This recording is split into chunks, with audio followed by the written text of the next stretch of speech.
રામ રામ ડાયરાના જય દ્વારકાધીશ. કેમ છો બધે મજામાં? બધે મજામાં જ હશે. તો હવે અમે અત્યારે જઈ રહ્યા છે સોમનાથ. ઘણા ટાઈમથી વિચાર કરતા હતા, આજ ફાઇનલી નક્કી થઈ ગયું એટલે અમે નીકળી ગયા સોમનાથ.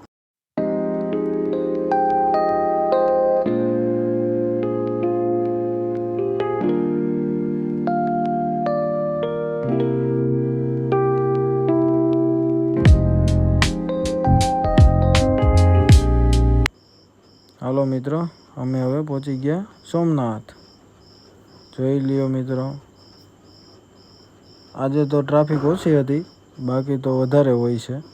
શ્રાવણ મહિનામાં તો કોઈ પાર જ નથી હોતો. આ મહાદેવનું મંદિર છે, જોઈ લ્યો આ મંદિર.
સોમનાથથી નીકળી ગયા. હવે જવાનું છે આપણે ભાલકા. તો આવી ગયું ભાલકા. આ ભાલકાનું મંદિર છે, જોઈ લ્યો મિત્રો. અમે પહોંચી ગયા ભાલકા.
ત્યાર પછી આપણે અત્યારે એવા ભાલકાથી રસ્તામાં આવે છે એટલે ગોપી પાહા.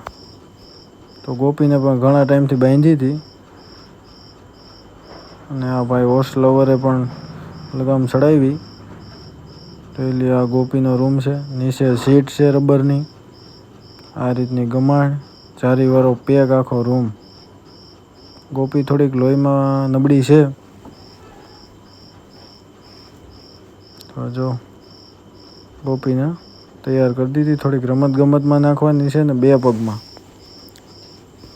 કેમ કે ઘણા ટાઈમથી બાંધી છે એટલે તોફાન તો કરશે પણ નહીં વાંધો આવે.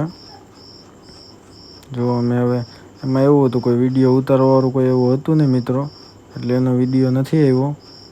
જોઈ લ્યો, અમે થોડુંક કામમાં લઈ લીધું કામકાજ, અને હવે પછી હાલો ઘોડીને નવરાવી લીધી એટલે એની જગ્યાએ ભાઈ બાંધે છે.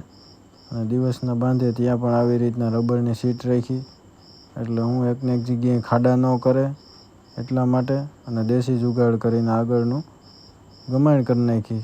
આપણું બેરલ આવે અને બેરલનો અડધો કટકો કરીને ગમાણ કરી નાખી. જોઈ લ્યો મિત્રો. અને ત્યાર પછી અમે પૂગી ગયા આપણા મિત્રની ત્યાં, રવિભાઈને. ત્યાં રવિભાઈની વછેરી અમે બહાર કાઢી, કાઠિયાવાડી ના મોતીની વછેરી છે, રામભાઈ માંડવાવાળા કહે ને એની વછેરી. આની માં રોજી હતી એટલે આ કલરની એવી. એનો બાપ મોતી કહે ને એ સંજાબ હતો. આ વછેરી 15 મહિનાની થઈ. જોઈ લ્યો, બહુ રૂડી, છૂટી ફરે, ઘર મૂકીને ક્યાંય જાય જ નહીં. જોઈ લ્યો, ત્યાંથી કોઈ હાકે ને તો એ પાછી હરી ફરીને પાછી ઘર બાજુ જ આવે. જો એ જાયતવાન Kathiawadi.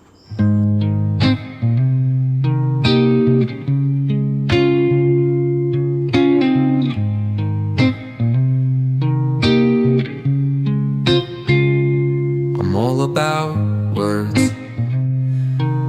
but it sounds like you're envisioning an instrumental piece that truly captures a calm. અને મિત્રો, આવા જ વિડીયો જોવા માટે આપણી ચેનલમાં બન્યા રહો. જય દ્વારકાધીશ. લાઈક કરો, શેર કરો અને સબસ્ક્રાઈબ કરો ભૂલ્યા વગર.